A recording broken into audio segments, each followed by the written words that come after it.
now we're ready. Okay. Welcome Excellent. to For the Love of Literacy today, Robyn. I am so excited this has worked out. And how are you doing today? I'm well, thank you. Thanks for having me, Katie. This has been a long time coming, It right? has, and that's mostly my fault, but I'm glad we're here. I am glad Oh, we're come here. on. It's kids, it's life, it's all those things. And I'm a firm believer that things happen when they're supposed to happen. And we give a little push as women, but Very get true. it Oh done. my gosh, there's just too many hats to wear at the end of the day. There's too many I hats to wear. actually just got back from some international travel, I think. And so we were originally gonna go Friday night and it was gonna be 3 o'clock in the morning for me, which was fine. Like we're moms, we're used to doing things at all hours and it's like All normal, hours, totally any normal, hours. right? Yeah. And so it's fine. But today is the first day that I'm sort of like in the rhythm and going, oh wow, right? When you stop all the chaos that and then you have to restart it, you realize just how much there is. But when you're in it, you don't feel it. Yeah, and oh, that's true. You just sit down and slow down. I feel like that's the only time I get sick too. I've had this hoarse voice for over 2 weeks now, and I'm like, well, I promise I'm not sick. It sounds worse than it is, but you just go on. But I'm like, yeah, I sat down for a minute and it caught up to me, whatever this is. So Oh yes. that is life. You're right. But okay, so one thing I would love is if you would take a minute to introduce yourself to everyone, because I think you have a fascinating background and we're going to have a great Sure. chat. But let's start with your introduction. So I've played around with exactly how to introduce myself. And I think the best way to describe it at this stage in my life is I've built a portfolio of projects, of interests that are my work, right? Mm-hmm. Passions and purpose. So for 20 some odd years, I was a numbers geek. Okay. Various capacities in investing, portfolio management, investing dollars, then on the wealth management side, helping people invest those dollars instead of just doing it for them. And at nights and weekends, I was always working on some charitable event or some thing that would feed my soul, right? The Uh-huh. other stuff fed me literally and fed my pockets and paid my bills. And Right. then I'm a little older, but in 2007, 2008, post financial crisis, I realized that all the things I was doing weren't totally aligned with my values. And Mm-hmm. that's when I discovered this world of what we call impact investing, which is this idea that we can do well and do good at the same time. So instead of making a lot of money chopping down trees, let's find Mm-hmm. a way to avoid chopping down trees and make money at the same time. So I parlayed that into the second act of a career. And then, as life would have it, life got in the way. And I met my husband at 39, 38, got married, had kids, and moved a little bit north of New York City. We're back and forth and had to redefine myself, right? I had to re-identify, all of those things, right? Because I Mm-hmm. did one thing for so long, and I look at my closet over here, and it's a little bit like a different life. There's suits and shoes and heels and the whole business, and then I'm sitting here in a hoodie with a hood, I right? love In a how flannel with a cozy you hood. look. I love Right, it right, though. right. And certainly the pandemic has had a lot of impact on that. And what I was able to build in reinventing myself was a portfolio of things that I love to do. So I do love numbers, but what did I love the most when I was those 20 plus years? And that was the literacy part of it, the education. I'm particularly working with women. So I started a practice a bunch of years ago, actually the beginning of the pandemic, that focused on financial literacy for women at the intersection of values and all different types of focus areas. Mm-hmm. And so that's one part of the portfolio. I'm also still representing fund managers and raising money. I still have all my licenses and all that stuff. And I do love that work as well. And Then there's this third portfolio of projects and activism. And it took me a long time to know when to say yes and to know when to say no, and do they fit in a Right. bucket? And this book, as an author, where does that bucket fit? Well, it doesn't really, except it's a passion, and it's something Right. that if I were to have stayed in a traditional career life path, right, Yeah. come out. And so I add author humbly to the portfolio, and I don't know, we'll see. I have a few ideas. I never really thought it was going to go anywhere, but Yeah. lo and behold, it's going somewhere. So I'm enjoying the ride when I have time. I absolutely love that. Like I said, I knew you had a fascinating background, and I have to tell you, numbers are not my language by default. I did teach school for a few years, for about 6 years. I loved teaching, and I actually didn't mind teaching math, but I've never crunching numbers, like other than like just keeping a budget, like that just hasn't been my thing. And so it's so cool that you've been in these realms where I have not. And even that you were sharing that as you met your husband and then started your family, like maybe a little bit later. But I felt like I did also later for me. Like I had my son, my oldest, when I was 29, which doesn't seem like crazy, but I'd always had a goal to be an author at some point. I literally thought I would probably be 40 before I even touched what I wanted to do. And this was a 2-year process for me. So if going forward, I'm like, hey, I want to keep writing. How do I make this a little more concise, to the point, get out what I want there? But like you're saying, and I don't think it's humbly at all that you add author to your portfolio. It's a big accomplishment. It's a Thank lot of you. work.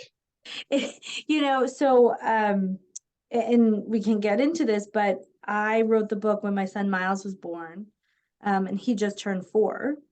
Okay. So he was maybe 4 or 6 months old, and then I put it away. Okay. For a lot of different reasons. I mean, I was going through some wicked postpartum depression. And that is no joke. I had that with my oldest, and it's hard. Yeah. It's nothing. I mean, I can try and describe it. And I do get a lot of questions, and I'm very open about it. And one of the ways that I was able to like connect with Miles in the beginning was a lot of reading. And so one day I said, Miles, there's no morning books. Like where are all the books to like tell us to wake up and stretch? And there are a couple. Actually, Margaret Weiss Brown of the famed Goodnight Moon, she has a good morning book. Not quite the same. It's a little bit more. There's a couple of religious ones that just say good morning in different languages. Sandra Boynton has one, but there's not that same, you could find good night anything, good night Right. rock, good night sun, good night moon, good night air, good Right. night Texas, good night, Yeah, anything. I've seen the state ones. Good night, Arizona, when we live in Arizona. Yeah. Good night Cute. dump truck, good night, Yeah. like good night gummy bears, right? I mean, I really, I say that tongue in cheek, but it's true. Yeah. And so I put it away because I had a couple conversations with people tangential in the business.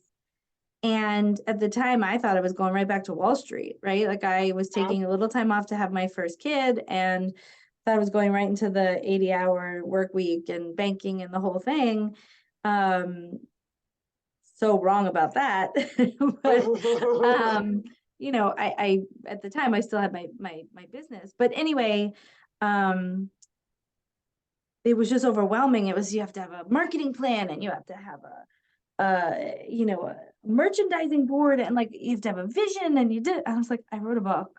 Right? Like I wrote a book. That's what I wrote a did. book Yeah. that like fills the gap, and like, okay. And then it's, well, if you don't have an agent, right, and if you don't have this pedigree, there's no way, like all the things, right? So I put it away because whatever.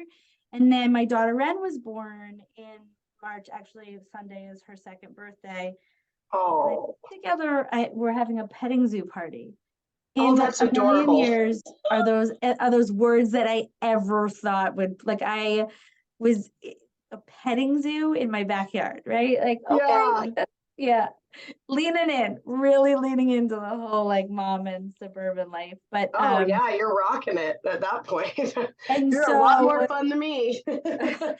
so when Ren was born, and then a couple months later, I had joined the Society of Children's Authors and Writers and Both Illustrators. illustrators and writers, Yeah, yeah. exactly. SCWBI, yeah. Yeah, exactly. I could like see the acronym in my mind. So I had joined when I wrote the initial book, just dip my toe in, right? Yeah. And I didn't find it all that helpful, and I wasn't like looking for it to be helpful. But then there was like a call for something grabbed me, and that was it, right? And I submitted my manuscript, and I connected, and so I used a hybrid publisher. So I was very much, guided in the process. But that was a long answer, I think, to a question that wasn't totally directly there, but I love it's a it. lot of work. Oh, that was the point. It's a lot of Yeah. work, right? I mean, the book is 14 pages, like Yeah. 28 something lines. I don't even remember, but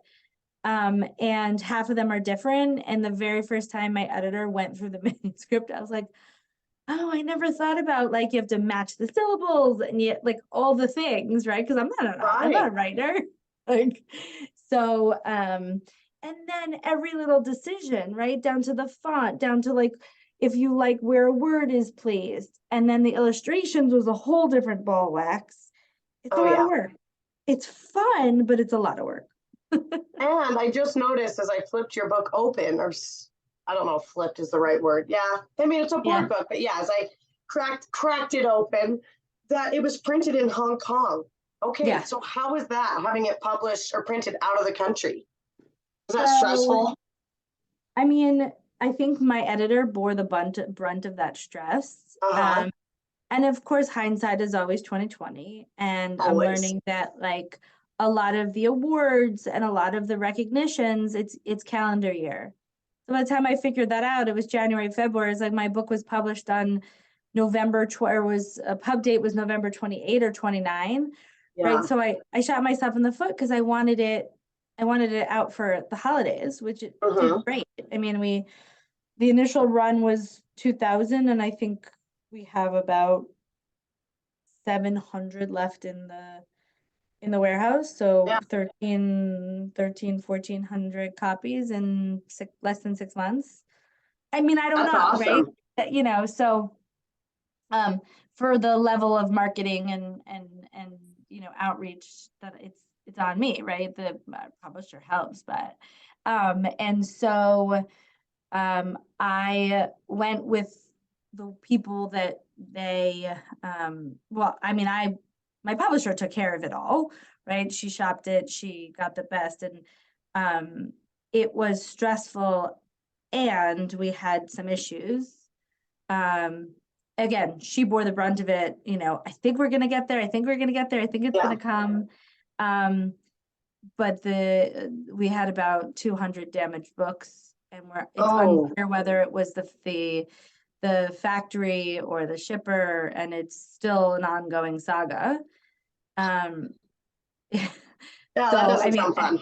and and and like I could show you pictures of the way the book showed up, and it's heartbreaking, right? Because it's a process. But anyway, I Yeah, what can't do you really even give any. do? I mean, other than weep and then also say, that's my book, that's my other baby, and I don't want to see it like that. Right. No, I mean, Oh, there's not much to do, right?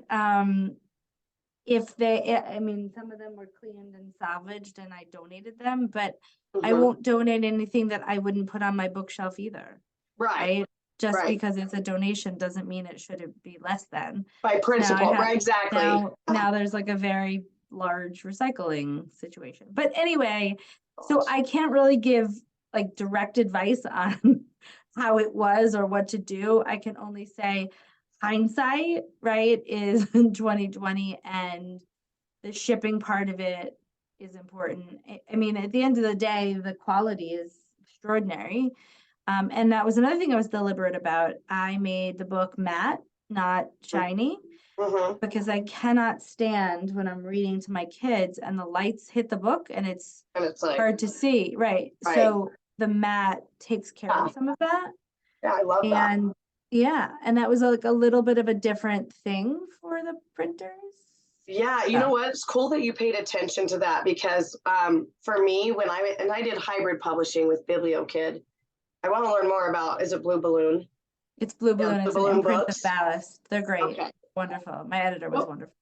and that's awesome because I think an editor like makes such a big difference too. But the only thing I knew with Sophie Stands Out is that it was going to be a hardcover. I didn't care if it was also softcover, but because it was a picture book, I was going to make sure it was hardcover. And I really wanted a jacket, but it's crazy how all that stuff adds up at the end when you're like trying to get it. I wanted end papers. I wanted a jacket. You know, I had all this vision and it's still lovely. I love how it turned out, but there were some things that I was like you're saying with the matte versus the glossy, that I was like, I wish I had kind of researched that more or whatever, you know.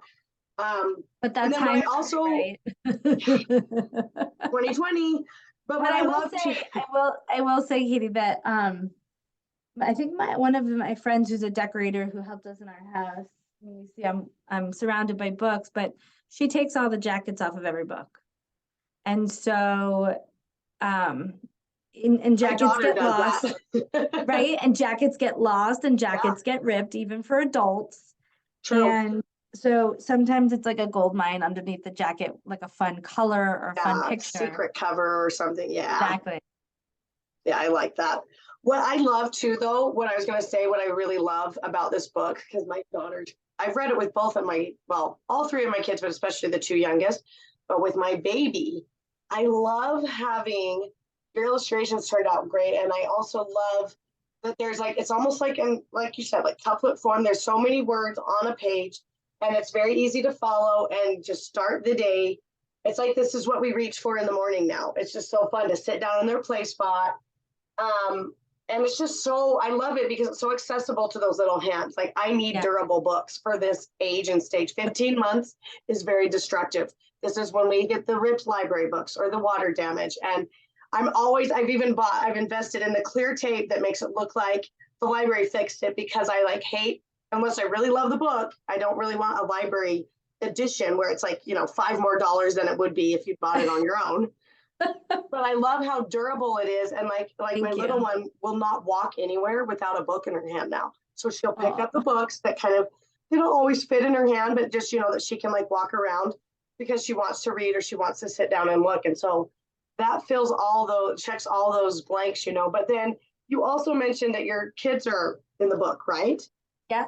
So If are you they, do you want to tell me what page or which ones they well are on the flip cover? flip to the next page. There. So Okay. that's me, that's my husband David. Okay. That's the little girl being held as Ren, and that's Okay. Miles. Oh, that's so cute. And so as we go through the book and see They're the in yellow there. or the Yeah, cool. exactly. They're in there at some point. And then Ren, they both have loveys, and Ren's lovey is the giraffe and Miles is the Okay. monkey. Oh, that's So cute. So that's why those you got the were little monkey down there. Yeah. and the giraffe should be there, but again, you get to, oh, there he is. So That's that's Gigi. And I was, again, very deliberate, like you. I knew what I wanted. I wanted yeah. diverse characters so Oh that yeah. almost Beautiful. anybody that picked up the Yeah. book, thank you. Almost anyone that picked up the book could see themselves or a version of themselves. That's so I go so important. far as to do some urban settings and some suburban settings, Yeah. but I wanted the All in. monkey. I wanted the monkey and the giraffe to be on every page, so there was that consistency. I see that. And I Yeah. actually, my illustrator did a fantastic job, but she made this little stuffed unicorn. So I'm going to go to my son's class to read this tomorrow. And when I read with the younger groups, I love telling them to look for something. And so the little unicorn shows up somewhere Oh, on every so page. that's And even awesome. though my family is not represented in these pages per se, Sophie's the girl that stays in her pajamas all day. There's not a one of us that doesn't empathize with that. And Oh her, gosh. her personality is like my sister's, a combination of them. So it's always fun to look for the unicorn, you know. My husband's a Oh, lot into Legos, and we finally found, we don't have a stuffed unicorn, but we have a little girl in pajamas with her stuffed bunny. And so we're like always trying to find the fun stuff, right? To make it fun, you know. But like you're saying, those little pieces, like the monkey threw out and the kids, your kids yeah, in here. Oh, there's the giraffe too. I saw it from there. yeah, yeah, So yeah. cute.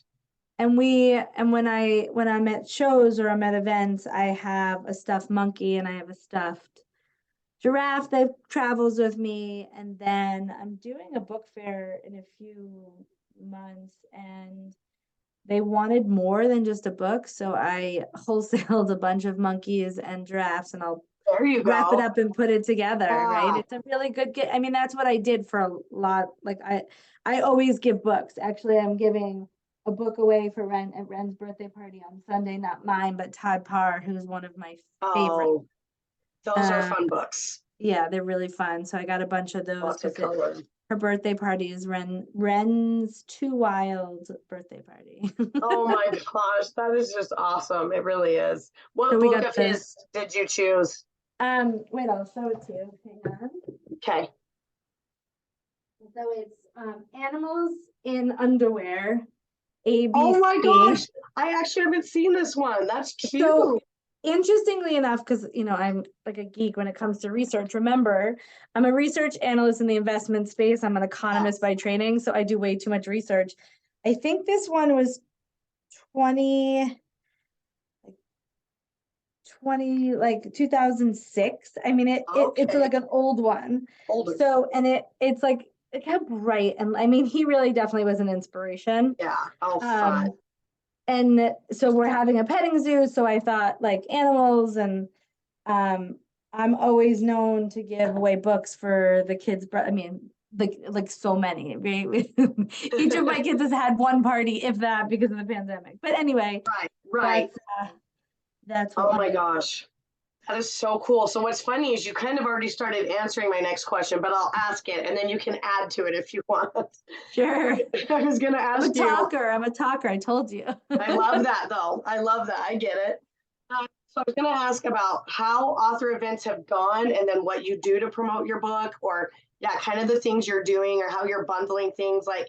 So I haven't done it yet, but I've offered like for giveaways, I like bundle it with another book or something unicorn themed, earrings, rainbow earrings or something.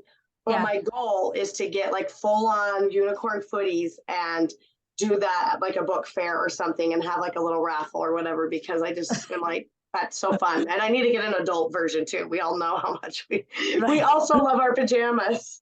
Let's be clear. Who's enjoying this process more, right? Like who benefits Yes. more? Although I So kick myself because some days my middle child reminds me, Mommy, you wrote that in a book. So I am staying in my pajamas today. And it's the sass. It's the I can do it because you wrote it. And oh my obviously, God, Katie, that's amazing. yeah. So you want to talk about kicking yourself. Here I was thinking I had this clever idea. And now I've got cutie pie who has her own idea of how things are going to go down.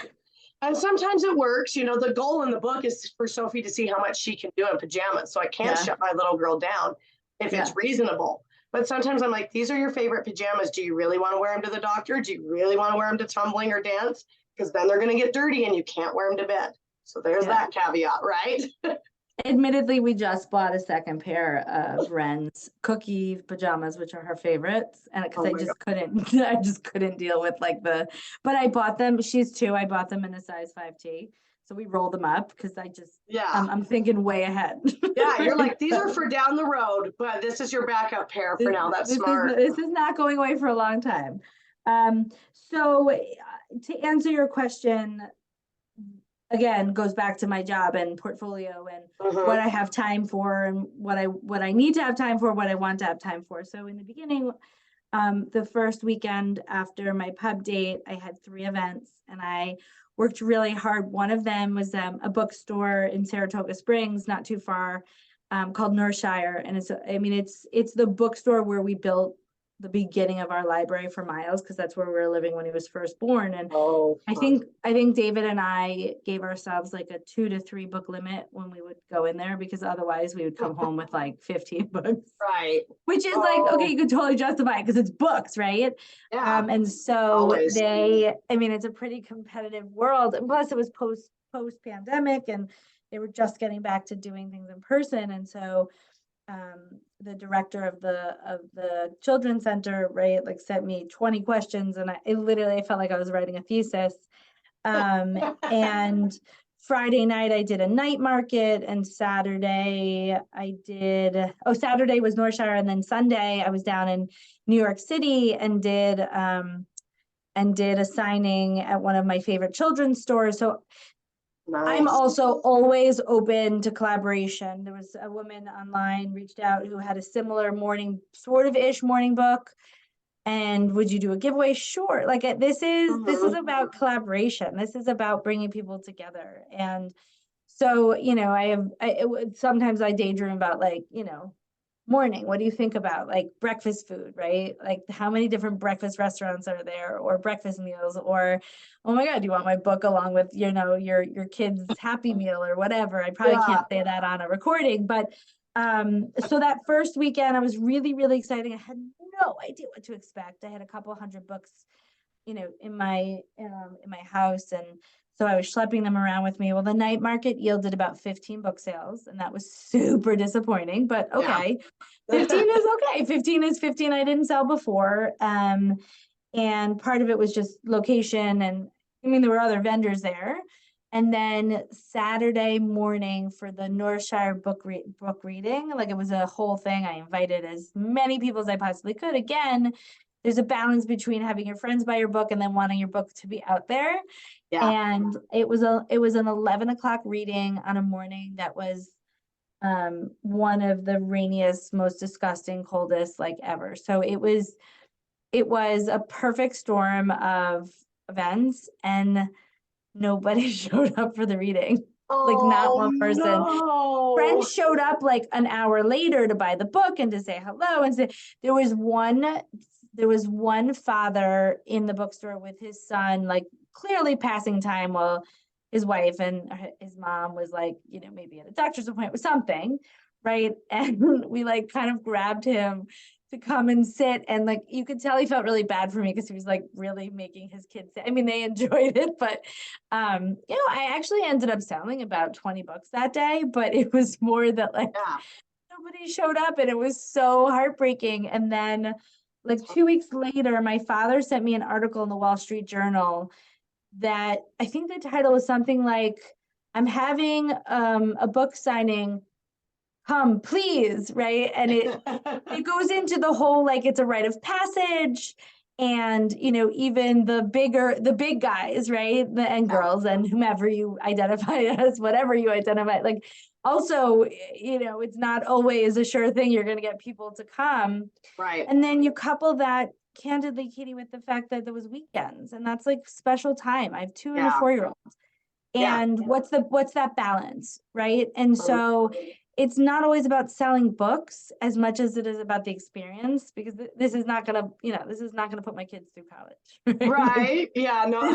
All of us would love that, illustrious, that vision, but we know that unless you've written many books, you're probably not just raking in the dough, right? Especially with your first one. And that's right. And that's fine, except that I sort of, after that weekend, said, I'm going to focus on places where I know that there's interest, for sure. So there's a couple of different, like, centers for moms and mom groups, and library readings, and things that are much more focused, because I have gotten a bunch of traction in the schools.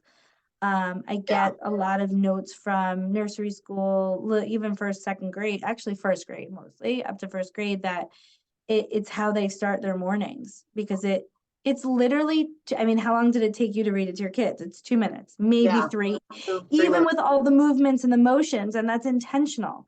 Because when we, oh God, I don't have time to read a kid book. Take a second, take a deep breath, read 14 lines, right? Like, think of it that way, and then you're fine. Right, exactly. So I have put my focus, when I have time, on doing events that are much more targeted, play spaces and the likes. And then I have started to work my friends and family and network. I want to get this book on a major network. Like, I'd love to get it on, the Today Show or Good Morning America or somewhere. We all would, right? Yes. And so, and again, it's more just getting it out there, and the end result is the exposure, not necessarily the financial reward of it. And so at some point, hopefully I'll have a little bit more runway to spend time and send out those emails, because when I do that, I get a good response. And Yeah. I think about potentially having hiring somebody to help me, but I'm sort of still on the fence about that, and whether it's, I mean, worth your while or worth the exactly, because effort. I actually love the process. The thing I don't love, and the thing that kind of surprises me, is the lack of response from so many people, which is like when you replied, I was like jumping for joy. And I've had like one or two other people reply and just say that they have 2 years worth of book backlog. I'm sorry. That feels like a rejection, but like, okay, right? Like at least they replied, right? At least they replied. But and still, wow. Oh my gosh. Yeah, exactly. And I won't So lie. I mean, I'm like not up to date on my podcast. Like I have a few that still need to go out, but I'm not like a year out. No. I mean, literally, I mean, I'm sure that's a little bit of a, don't bother me now, but I really appreciated getting the response, right? It's a lot. So the rejection is way greater than anything I've ever felt. And I'm coming from an environment where, I raise billions and millions, and like, selling one book is like, oh my God, and getting somebody to respond. So hard. Yeah. Right. And you also, I mean, I think this happens in any industry, reaching out to plenty of bloggers that are like, reach out to me, let me know what you're working on. I'm so excited. And you pour your heart out in an email, not too long because they won't read it, and not too short because it won't have the story. Right. And it's like crickets. And I try to reply to everybody that reaches out. And so I would say that's a challenge. It's disappointing, but also it's an opportunity to figure out like really where you want to go. So I guess the other part of that answer is I'm not entirely sure where I'm going next with the marketing plan. I've started to look into a little bit of, what does this make sense for an award? Does this make sense for partnering with programs? And like I applied to Literati. Yeah, some book box subscriptions. That's an excellent idea. Exactly. And my publisher has given me some direction. So I think I had 1 or 2 reviews from their outreach. But the truth is, and even with big authors, it has to come from you, right? So a friend that I know in New York just published. I mean, she's a big wig in the fashion industry, and she just published her first book, and sort of it's a quasi memoir, and she's just, it's so cool. She's everywhere, and she's such a badass, and it's amazing. And she's got all the PR and all the this, but it's still like, you still have to have the vision, and you still have to really set the vision in motion. So it's a lot of work, like you're saying. I mean, I've also sent countless emails. When I published this in September, not of last year, the year before, I also kind of had that goal to start applying for different book contests, book awards, still in the process of it.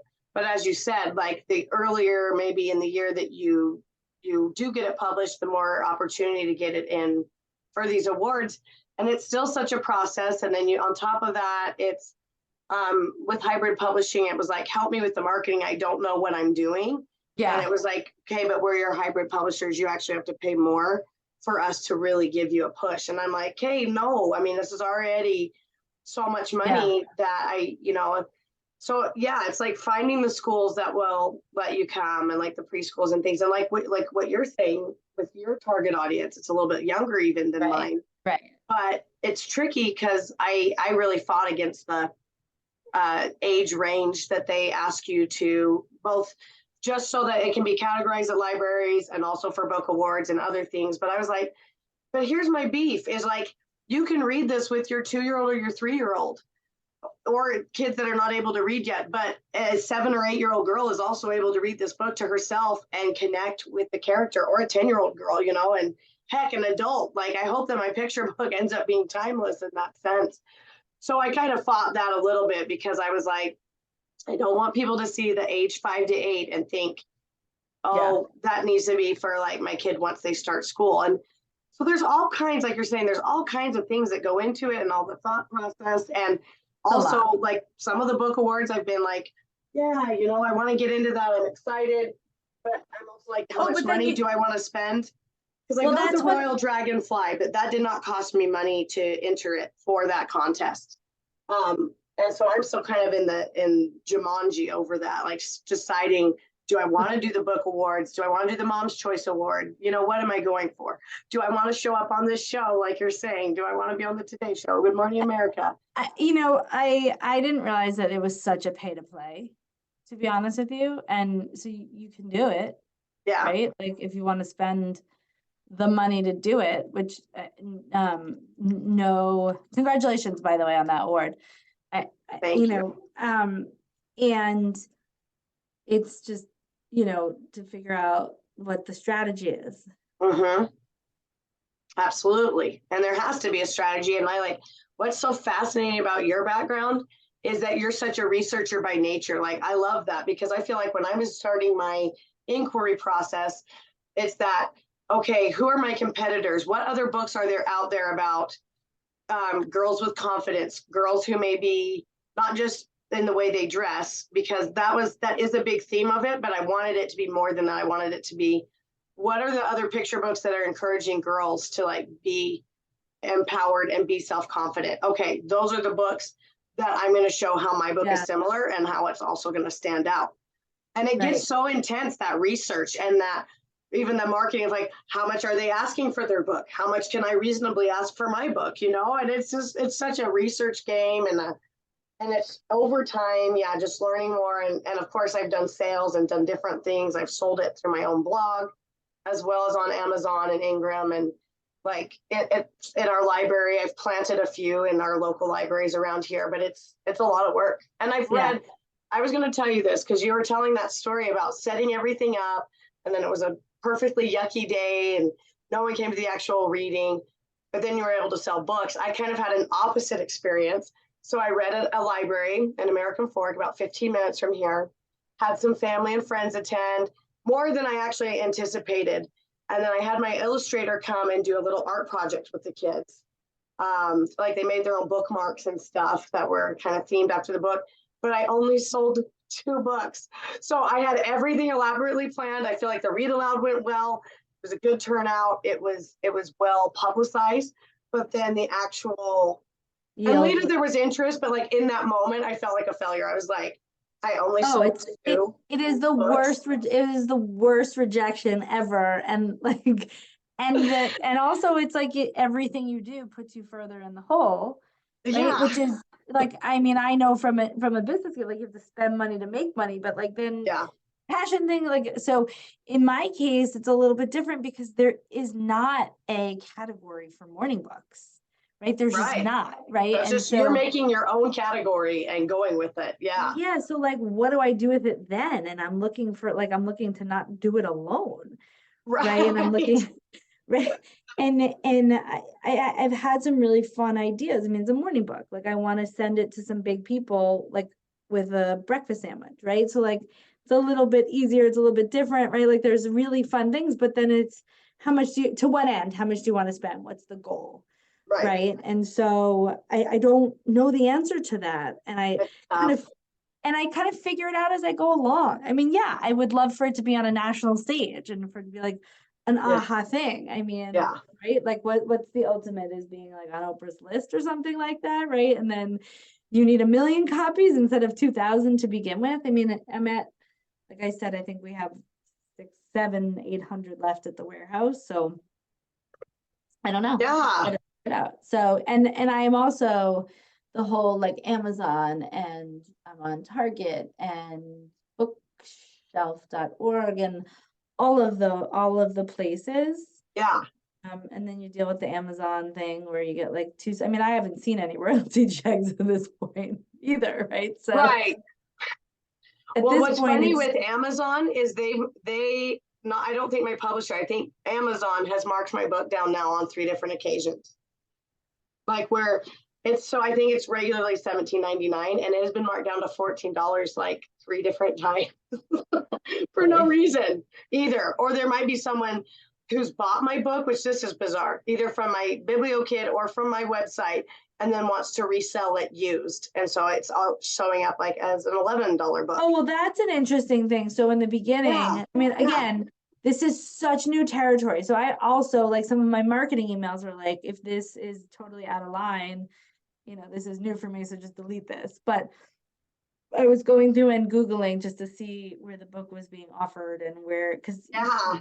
when I get the reports, it just doesn't give me a lot of information. It just says, like, you know, where it's going. So I'm like, well, who's selling this? And excuse me, where is it out there? And there was a foreign Twitter account that was already like bootlegging the book. And Oh so my word.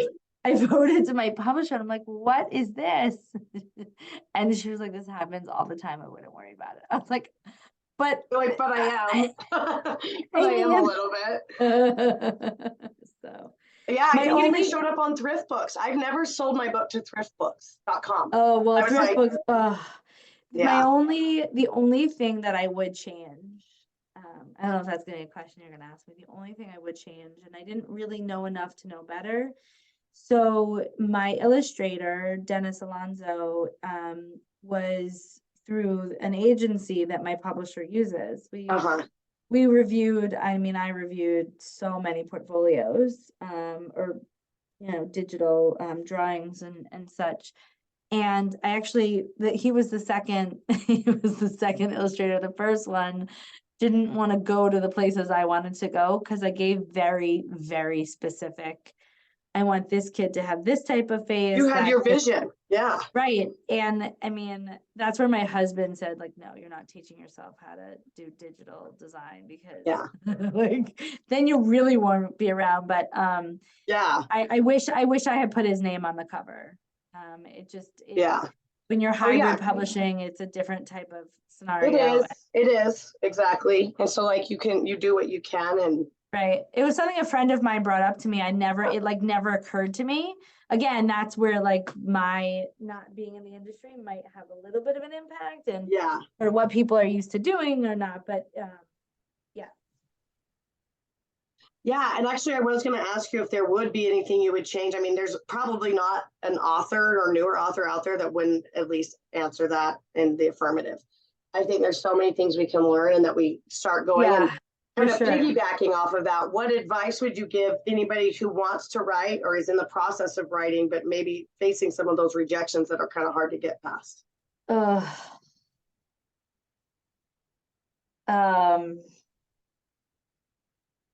God, that's a good question. It's loaded, right? Sorry, that's a loaded one. No. I mean, listen, I think even if I had a mentor, even if I knew you before I did it and you said, don't do this and do that, you still want to kind of do things the way that you envision them. And so you're going to do that. And then there's going to be learning experiences. Again, I wanted to push it out before the year end. Did I know that would like automatically exclude me from so many things because it, and it not just awards, but just in general, like all of a sudden you're in a new year and your book gets dropped because it has a pub date in 2022, right? So, I mean, I wish somebody would have guided me. My publisher's not going to guide me. My publisher's goal is to get as many books out, right? And again, that's not necessarily a nefarious thing. It's just the reality. Right. So, I'd be careful of the details, not in the book, but in the process, right? And I think that those kind of details are wildly underestimated. And so that would be the first thing. The second thing I would say is, I mean, again, my perspective is from writing a 14-line or 14-page children's book, which is just be open to the editing process. Don't get offended when your baby gets ripped up a little. There was one concept that I really, really wanted in the book, and it was this concept of the idea that like yesterday might have been really bad, but today is a fresh start. And Oh, yeah. when we started to deal with the rhyming, it just stood out like a sore thumb. It just didn't work. And it took me about a month Yeah. to get comfortable with the fact, because that was one of the main things, like, today's a fresh start. But in saying in the book, there's a line, make it a great day in all you do. Like, it's a Yeah. brand new day. That gets at that. It's not Right. direct, Right. but you know, so that was me being open to the editing process. So that would probably be the second thing. I And love that though, because even what I was going to say with that thought you're sharing is we all have heard the expression waking up on the wrong side of the bed. Now, because it's one of those kind of metaphors, and I've used it with my kids, I had to explain to them what that means, because I'm like, you can't literally go to bed, go back into your bed and roll out on the other side and come out magically changed. That would be awesome. That's not what I mean. It's not a machine thing. But when you get up on the wrong side, it's your mindset, right? And so sometimes I'm like to them, what can we do to salvage this or make this a better day? Because it's going to be an awfully long, hard day if we keep going at it with this attitude. So I love that thought that you have, because it's like, it's hard because I can't necessarily summarize my children's book in one thought, but yeah, there's like some things that I had to sacrifice. It used to be way more wordy. It was like almost to the point of, is this going to be an early chapter or a picture book? Like, why am I not able to, like, cut down on it? But it's like, yeah, in the end, you have to let go of a lot of things, but you want the main gist to get across after all the time you spend on it. Totally. It's such a process. It's such a labor of love. It really is. And well, that's why it's difficult, because it is a labor of love. For most people, it isn't just it's a job, but not it's a job, but not a traditional job. Yeah, right. Not at all. No. That's actually such a good summary of it. Before we wrap things up here, I do want to have you on the air share your website, because I know personally as an author, I like it when people buy the book from me. Or even just, if you'll say the name of the book and your website so people know where to find you. Yeah. Oh my God, the other day I was telling somebody website, and so I'm 45, so I'm in that like exennial where I didn't grow up with the internet. So they're like, what's the website? I'm like, www. And my friend looks at me going, oh my God. That's awesome. Yeah. So the book is called The Good Morning Book. And it is available, as we were talking, Amazon and Target and Bookshelf and all major booksellers, and also through my website, which is thegoodmorningbook.com, and my publisher. And if anyone is interested in having a signed copy sent to them, they can reach out to me directly. And I have a whole store over here as well, but the goal is to just get it out there. Yeah. And we also have an Instagram page, and the handle is at The Good Morning Book. So very lucky to have gotten those very, very important and right to the point handles and websites and all things. So I know it's actually kind of surprising. I was shocked. So I was going to say, like, my last name, Story, is perfect, but it still was a little bit of work to get Katie Story Writes, or something about how I write with story being in my name. It really is like so hard when you're trying to get all those little details ironed out. But I love to, like you were saying in the beginning, it's just kind of a different concept. There's plenty of good night books. In fact, I'm working on babies right now, but I've created a bedtime book for each of my kids on blurb.com that has pictures of their favorite things to do, during the day. What are we saying goodnight to? Oh, good night to the park. Good night to grandma. Good night to grandpa. Good night to brother. So fun. But like you're saying, that's a concept that's just been there.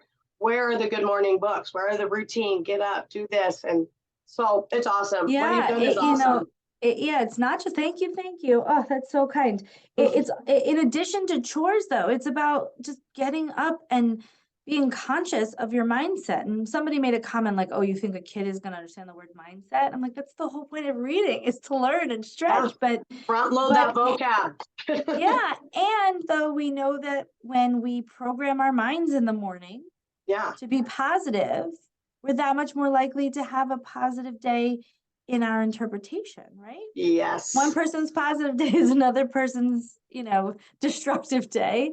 Yeah. But at the end of the day, if we can start it off with a smile and a deep breath and a little wiggle and a giggle and a kiss, then, Hey, you got it. you're better off. I So love it. Oh, I love it. yeah. Robyn, thank you so much. I know I've taken a lot of your time, but thank you. I could Thanks for talk endlessly. pursuing. And no, I love it because I'm the same way. We could be here all night, but my family may end up starving. The little one keeps coming to my door and like knocking. She's like, "What are you doing?" Anyway, I've loved it. It's been so enjoyable for me. And I'm excited to get this out there to get a little more publicity for you, get some Thank you. ears turned towards you, and just get this book out there, like you said. Awesome. I appreciate the response back. Thank you for seeking You bet. it. You bet. Yeah, and I think we'll have a great time going forward corresponding too. I just love what you're doing. There's cool stuff, Likewise. just the way you think. And please, if you're putting together contests or giveaways and you like, don't feel free. Like Okay. at the end of the day, like when you put it on your stories that I sent too, that's the whole, like, I just want it out there, right? Like I want it out there and share it. Yeah. So. Yeah, actually, Right. It'd be really fun. I'm already writing a note because see, pajamas all day, morning.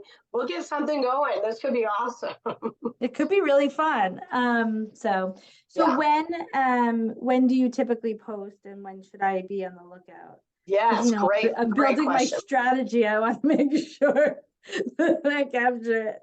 Yes. So I am currently in the process of I'm probably about 12 minutes shy editing my last podcast, which should come out this weekend or Tuesday. I usually try to do Tuesdays. Okay. So I would say plan on about 2 weeks from now for yours. Great. But that I'll let you know if anything changes. And yeah, I think I feel good about that. I think that's where we'll be. Excellent. Okay. Thank you you. rock, Robyn. Thank you for your time. You too. Enjoy dinner. Thanks. Have a good night. Bye. Night night.